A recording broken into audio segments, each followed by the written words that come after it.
Comme je disais dans ma précédente vidéo dans laquelle je présentais les différents accessoires et faisais le unboxing de mon nouveau Dyson V12, là l'objectif c'est de vous présenter l'assemblage, à savoir que j'ai regardé énormément de sites pour comparer les différents aspirateurs.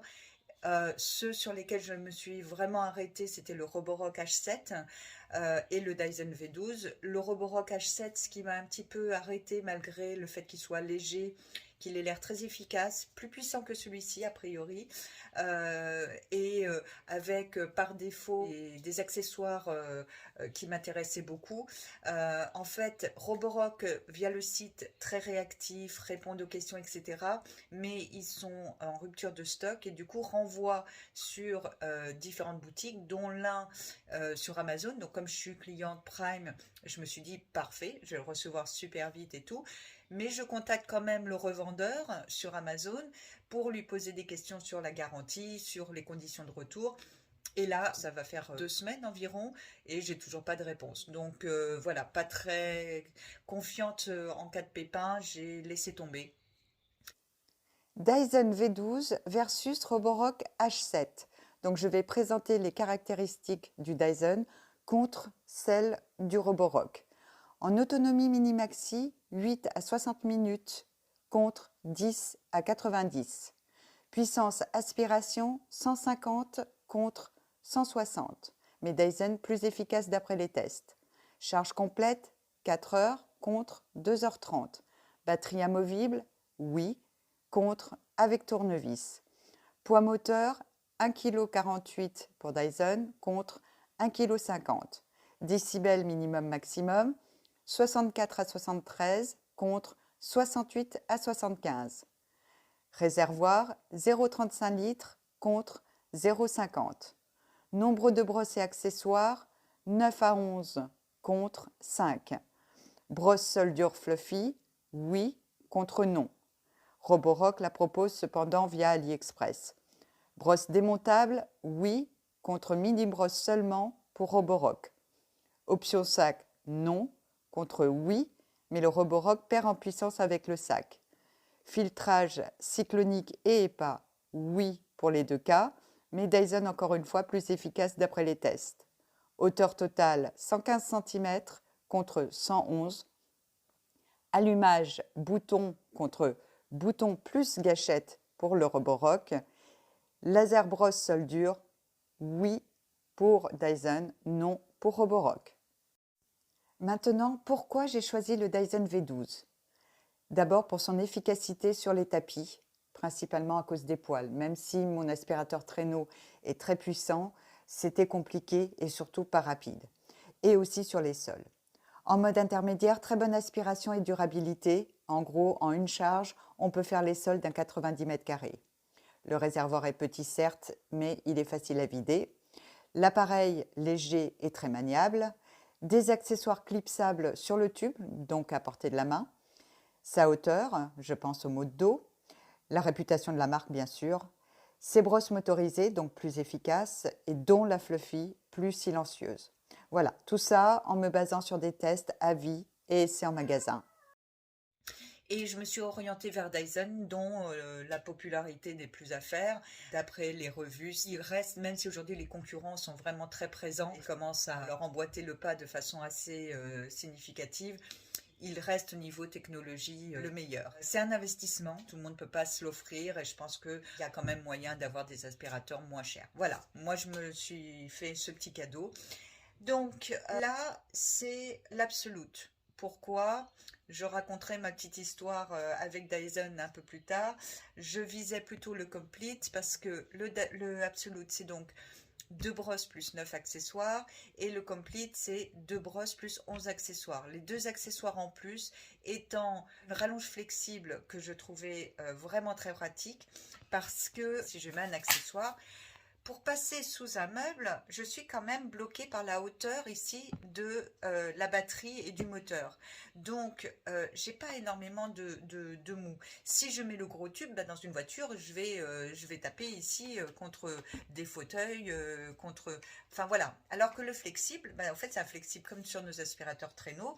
Du coup, bah, au fait, on peut le poser et passer son flexible là où on veut.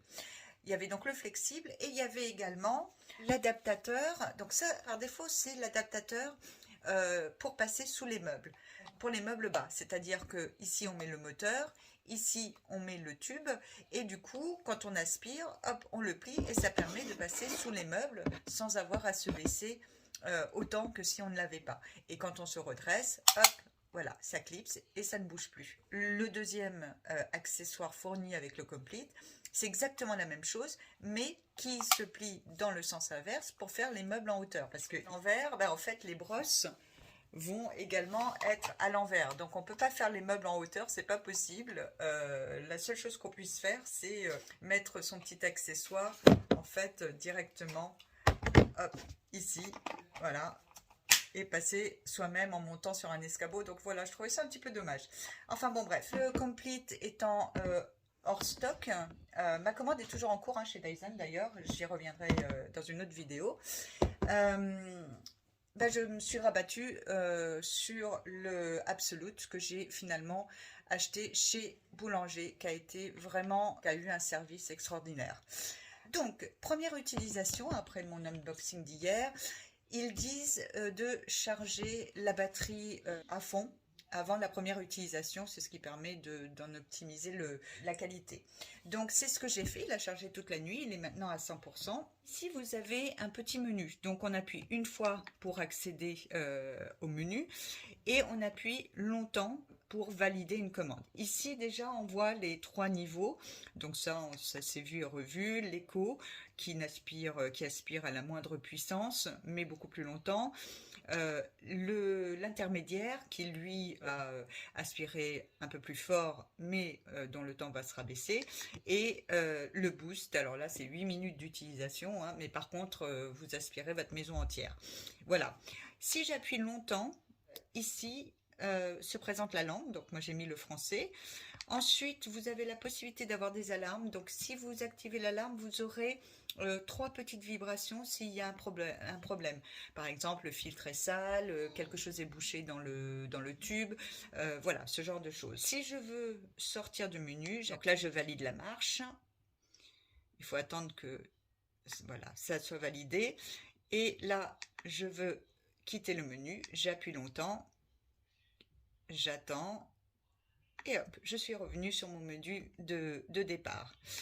Par défaut, quand on l'allume, il se met en mode intermédiaire. Donc, si vous voulez économiser de la batterie, j'ai envie de dire, pensez d'emblée à le mettre en écho, en appuyant une fois.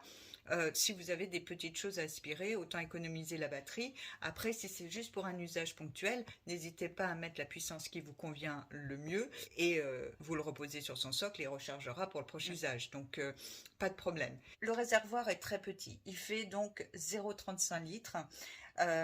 Certains disent que pour un appartement de 90 mètres carrés, globalement, il faut le vider 2 fois. Très sincèrement, j'ai hésité, hein, parce qu'il y en avait avec des plus gros réservoirs, mais j'ai réfléchi et c'est vrai qu'avec mon traîneau, je m'arrêtais au moins 5 fois pour débrancher le fil, le remettre ailleurs, chercher un élément, etc. Donc, je me suis dit, est-ce que aller le vider au milieu de mon ménage, est-ce que vraiment ça... Voilà, est-ce que ça nécessite que je passe un appareil plus gros, donc plus lourd, et n'ayant pas le bouton que je développerai juste après. Donc pour ouvrir le réservoir, petit mais bon, pas très contraignant, on pousse la gâchette et on l'ouvre. Cette ouverture déclenche une petite vibration qui fait tomber des choses dans la poubelle. Donc bien le tenir comme ça et le plus loin possible dans la poubelle parce que s'il y a beaucoup de poussière, ça fera un petit nuage. Donc faites-le dehors éventuellement pour les personnes allergiques.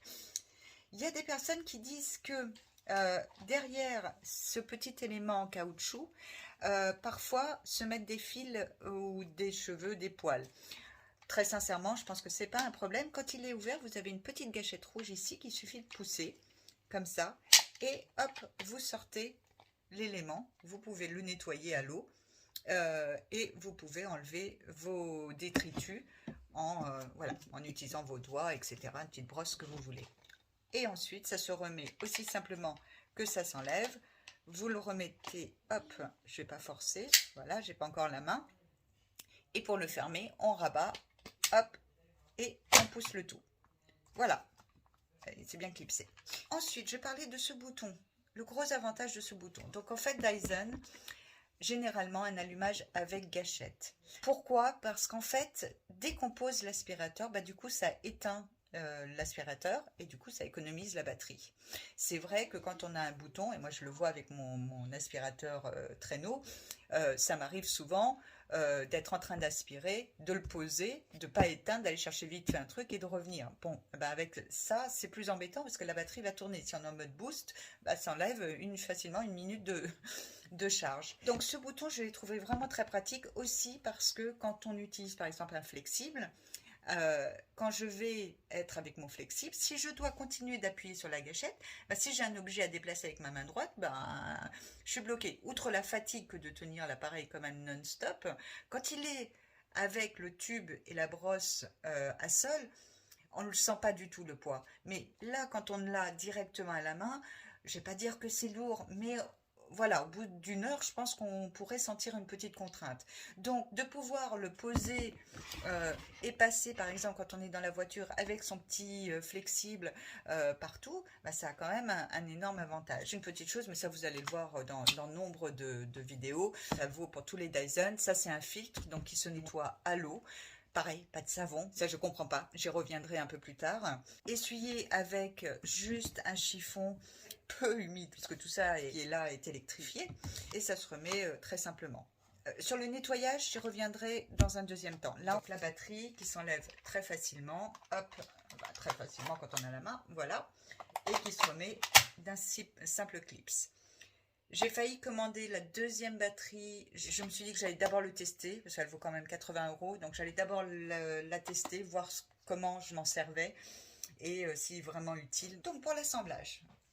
Alors, nous avons donc d'abord le tube qui est d'une légèreté absolue, c'est le cas de le dire. Hein. Noir, moi ça me convient très bien parce que plus c'est discret, mieux c'est. Sur laquelle j'ai positionné donc ce petit accessoire dans lequel on ne peut mettre que l'accessoire, le suceur, d'accord, et ici la brosse 2 en 1, très pratique, ça permet de faire les petites poussières et hop, de faire les plaintes. Je comprends pas que ça n'ait pas été inventé plus tôt, je trouve l'idée ingénieuse. Parce que en fait ces deux éléments sont plats, donc ils peuvent effectivement se ranger ici. Si on prend un accessoire comme celui-ci, par exemple, ben, en fait, comme ça se clipse ici, voilà, c'est impossible à mettre. Donc, on ne peut mettre que des éléments plats. Je verrai si le flexible rentre, puisque ça, je risque de l'utiliser souvent. En attendant, je mets ceux préconisés par Dyson. Voilà, ça se clipse très facilement. Donc, on va mettre, hop, le tube. Voilà, ça se clipse très facilement. Je vais mettre ensuite les brosses. 3 brosses. La brosse que je vais appeler universelle. Elle est en plastique.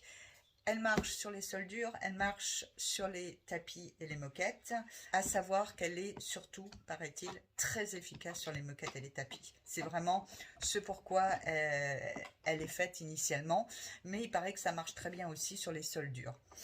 Elle a une possibilité de mouvement qui est très intéressante, dans le sens où, je ne sais pas si vous voyez, mais le Dyson, le moteur étant très haut, on ne peut pas vraiment se mettre à ras du sol quand on a besoin de passer sous un meuble. Donc le fait de pouvoir hop, le mettre comme ça, grâce à la brosse, du coup ça permet d'être un peu plus souple pour aller en dessous. Donc ça c'est bien foutu. Bien évidemment, tout s'enlève. La brosse peut se mettre sous le robinet et être nettoyée. Brosse fluffy. Alors ça, je suis très contente de l'avoir parce que, par exemple, le Roborock, que j'aimais beaucoup, ne proposait pas la Fluffy, il fallait la commander sur AliExpress. Donc, bon, je ne savais pas trop si c'était à faire ou pas. Alors, cette brosse, elle est faite pour les sols durs. D'ailleurs, la brosse est très très douce avec un peu de poil pour entraîner les cochoncetés. Tout est protégé, hein, donc pas de problème pour les parquets, les sols un petit peu fragiles. Des petites roulettes qui glissent super bien. Et elle est surtout méga plate. Donc par rapport à celle qui est faite pour les tapis, on voit la différence. Là très clairement je pense que je vais pouvoir passer sous mes meubles de cuisine et de salle de bain. Là non, ça c'est sûr que non, je suis sûre que c'est impossible, c'est bien trop haut. Sur celle-ci, donc au contraire de la sole dure qui se tourne, voilà, comme ça, celle-ci n'a pas ce mouvement. En revanche, elle a quand même une certaine souplesse grâce ici à une sorte de forme accordéon. On testera. En magasin, je m'en suis servi. Elle tourne très facilement, elle est vraiment très facilement orientable. On verra si le fait de ne pas avoir ce mouvement pour mettre le moteur sur le côté va me poser problème ou pas. On avisera. Et sur celle-ci, il y a le fameux laser qui nous permet de voir toutes les poussières et toutes les saletés. J'ai pas fait le ménage exprès là pendant la semaine, donc je pense qu'on aura l'occasion de voir un petit peu le résultat. Ensuite, il y a quand même un avantage avec la Fluffy sur les sols durs par rapport à celle-ci. C'est ici, c'est que du plastique. D'ailleurs, rien qu'en faisant comme ça, on entend un bruit. Donc sur du parquet ou même du carrelage, je suis un peu mitigée. J'ai un peu l'impression que ce sera plus bruyant que celle-ci qui est totalement, voilà, silencieuse. Il n'y a pas ce bruit de plastique, ça vibre pas, etc. Donc, si on a besoin le soir après manger de passer rapidement un petit coup d'aspi, je pense qu'avec celle-ci ce sera possible en mode éco qu'avec celle-ci, même en mode éco, j'ai quelques doutes. Voilà. Et la troisième brosse, c'est celle-ci, donc qui est faite spécialement pour les poils d'animaux et les cheveux, fils, rubans, etc. Sa forme est faite en cône, ce qui fait que quand elle tourne, ça entraîne en fait tous ces débris ici dans cette petite poche là, voilà, et qui est ensuite directement aspiré. Donc, paraît-il, nous n'aurons plus besoin d'aller farfouiller, accrocher, chercher les poils, comme on pouvait le faire sur notre balai traîneau. Là, pareil, un petit tissu qui accroche, et donc celle-ci est faite spécifiquement pour les coussins d'animaux, les matelas, les canapés, etc. Alors le canapé, je vais vous dire, on va pouvoir tester et voir ce que ça donne. Voilà, écoutez, ce que je vous propose de faire, c'est attaquer les tests. Bon, je crois que je me suis un tout petit peu étendue sur ce chapitre. Les tests feront donc l'objet d'une autre vidéo. Je vous dis à très bientôt sur ma vidéo Dyson V12 Test et conclusion. N'hésitez pas à partager vos remarques ou expériences dans les commentaires, ça peut toujours aider ou intéresser d'autres personnes, mais aussi ça peut m'aider à m'améliorer. Et enfin, si cette vidéo vous a été utile, n'hésitez pas à la liker, à vous abonner et à la partager. Merci beaucoup et à bientôt!